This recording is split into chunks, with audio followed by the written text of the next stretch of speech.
Yang berikutnya di antara kunci rizki adalah tawakal dengan benar-benar menggantungkan hati kepada Ar-Razik, sang pemberi rizki.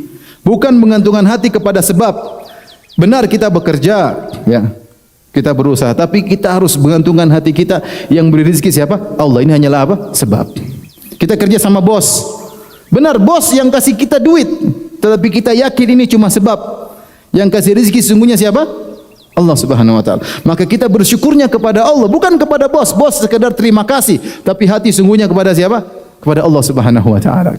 Saya tanya sama antum, kalau ada misalnya ada orang kasih hadiah sama antum, ya. Dia antarkan hadiah lewat supirnya. Supirnya ngantar hadiah kepada antum. Ya, antum terima kasih mangguk-mangguk kepada supir atau kepada bosnya? Kepada bosnya. Kita bilang supir terima kasih. Kalau enggak ada dia enggak sampai itu hadiah kepada kita. Tapi yang sungguhnya kita berterima kasih kepada siapa? Kepada bosnya. Sama. Ini sekedar logika saja. Benar kita kerja sama orang, benar kita punya perusahaan, benar kita punya restoran, benar kita punya klinik, punya rumah sakit. Ini semua sebab. Yang kasih rezeki siapa? Allah Subhanahu wa taala. Maka jangan gantungkan hati antum kepada sebab. Sebab harus dikerjakan karena perintah Allah Subhanahu wa taala. Tetapi hati harus bergantung kepada siapa? Kepada Allah Subhanahu wa taala. Saya bacakan perkataan Ibnu Rajab Al-Hambali, ya. Beliau mengatakan tentang hadis yang masyhur, ya, yang dimasukkan juga dalam Arba'in Nawawiyah, kata dari Umar bin Khattab radhiyallahu anhu, Nabi sallallahu alaihi wasallam bersabda, "Lau annakum tatawakkaluna 'ala Allahi haqqa tawakkulih la razaqakum kama yarzuqut tayr taqdu khimasan wa taruhu bitana." Kata Nabi SAW, kalau seandainya kalian bertawakal kepada Allah dengan tawakal yang sesungguhnya, benar-benar bertawakal, hati benar-benar bergantung kepada Allah sambil melakukan sebab, maka Allah akan beri rizki kepada kalian sebagaimana Allah beri rizki kepada seekor burung. Dia pergi di pagi hari dalam kondisi perut kosong, balik dalam kondisi perut sudah kenyang. Ya, saya bacakan ini, hadis ini disyarah oleh Ibnu Rajab Al-Hambali. Tolong dengarkan, ya. Beliau berkata, wa hadzal hadits aslun fi tawakkul. Hadis ini adalah landasan dalam masalah tawakal. Wa annahu min a'zamil asbab allati yustajlabu biha rizqu. Dan tawakal adalah termasuk sebab terbesar yang mendatangkan rezeki, ya. Kemudian beliau berkata, annan nasa innama yu'tauna min qillati tahqiqi tawakkul wa wuqufihim al asbabiz zahirah bi qulubihim wa musakanatihim laha. Kata Imam Ibnu Rajab rahimahullah taala, kebanyakan orang-orang terkena musibah dari sisi sedikitnya tawakal mereka. Mereka tidak mewujudkan tawakal yang benar dalam hati mereka. Wa wuqufihim ma'al asbab adh-dhahirah, dan mereka benar-benar terfokus kepada sebab yang zahir, bi qulubihim, dengan hati mereka, dan tenangnya mereka kepada sebab tersebut. Mereka lupa kepada pembuat sebab, yaitu Allah Subhanahu wa taala. Ini yang sering mereka mendapatkan musibah di situ, ya, rizki sulit di situ. Kenapa? Hati mereka terfokus kepada sebab. Falidzalika yut'ibuna anfusahum fil asbab. Oleh karenanya mereka melelahkan diri mereka untuk urusan sebab. Wajtahiduna fiha ghayatal ijtihad, dan mereka bersungguh-sungguh dengan puncak kesungguhan. Wala ya'tihim illa ma qad qaddira lahum, dan tidak datang kepada mereka kecuali yang sudah ditakdirkan. Falau haqqaqut tawakkul, kalau seandainya mereka mewujudkan tawakal ala Allahi biqulubihim, dengan tawakal yang kuat dalam hati mereka kepada Allah, la saqa ilaihim arzaqahum ma'a adna sabab, maka Allah akan kasih rizki kepada mereka meskipun sebabnya sedikit. Contoh seperti Maryam waktu kelaparan akan melahirkan, Allah mengatakan wa huzzi ilaiki bi jid'in nakhlati tusaqit alaiki rutuban janiyya. Kata Allah, wahai Maryam, goyangkanlah pangkal korma, niscaya akan jatuh rutub dari pohon korma, ya. Sebab coba bayangkan Maryam kondisi sakit. Orang melahirkan punya tenaga atau tidak? Enggak punya tenaga. Sakit, dalam kondisi haus, dalam kondisi lapar, kemudian kesakitan luar biasa, makhaf, dia mengalami kesakitan, anaknya sudah mau keluar, lapar, enggak ada makanan. Allah bisa saja turunkan korma tanpa harus ngapa-ngapain, tapi Allah ajarkan kepada Maryam untuk melakukan sebab. Kata Allah, wa huzzi ilaiki bijidhinah, goyangkanlah pangkal korma. Siapa bisa goyang pangkal korma? Jangankan orang mau melahirkan, kita saja laki-laki badan kuat, kalau goyang pangkal korma, bukan korma yang goyang, kita yang goyang. Bagaimana kalau mau goyang dari atas, dari bawah kita yang goyang. Apalagi wanita yang sudah mau melahirkan di puncak-puncak kelemahan. Tapi dia harus berusaha, meskipun sedikit, mungkin cuma dia elus-elus, ya, tidak mampu dia goyangkan.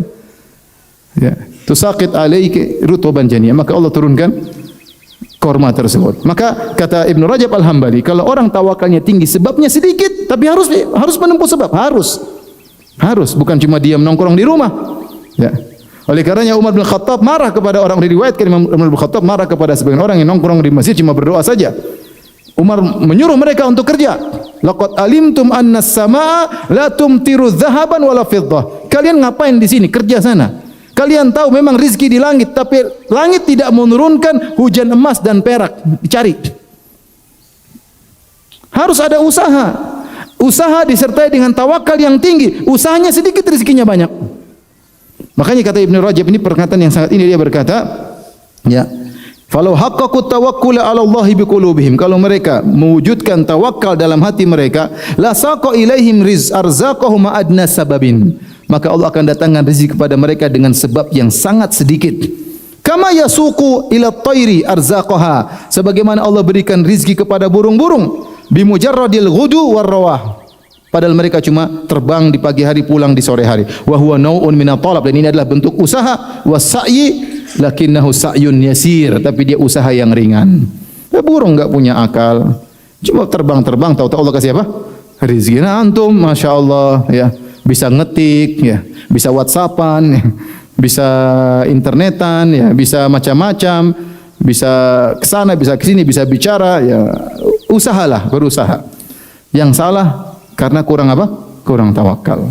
Kurang tawakal. Ada sebagian orang berusaha pagi sampai sore, ngelembur, subhanallah. Kalau bisa hari dijadikan 30 jam, jadikan 30 jam. Berusaha. Kerja 24 jam sehari, Masya Allah. Kerja. Bahkan telepon enggak boleh mati. Kapan telepon dia bangun, dia siap bos, subhanallah. Kita lihat rezekinya biasa-biasa saja. Ada yang satu, ya kerja, waktunya pergi ke masjid. Subhanallah, Allah kasih dia rezeki yang banyak. Tentu ada rahasia di balik itu, ada sebab-sebab yang dia lakukan yang mungkin kita tahu atau mungkin tidak kita ketahui. Namun tawakal tentunya harus dengan usaha. Lihatlah para anbiya, para nabi, mereka berusaha. Nabi SAW ya, berkata dalam Sahih Muslim tentang Nabi Zakaria, Inna Zakaria alaihissalam kana najjaran. Nabi Zakaria adalah tukang kayu, kerja dia, tukang kayu, ada usaha, rezeki Allah berikan. Ibnu Abbas radhiyallahu anhu diriwayatkan dari beliau berkata, kana Adam alaihissalam harrasan. Adam alaihissalam kerjanya dulu bercocok tanam. Wa Nuhun najjaran, dan Nabi Nuh adalah tukang kayu. Wa Idris khayyatan, Nabi Idris alaihissalam adalah tukang jahit baju. Ya, konveksi kalau kita. Tukang jahit baju.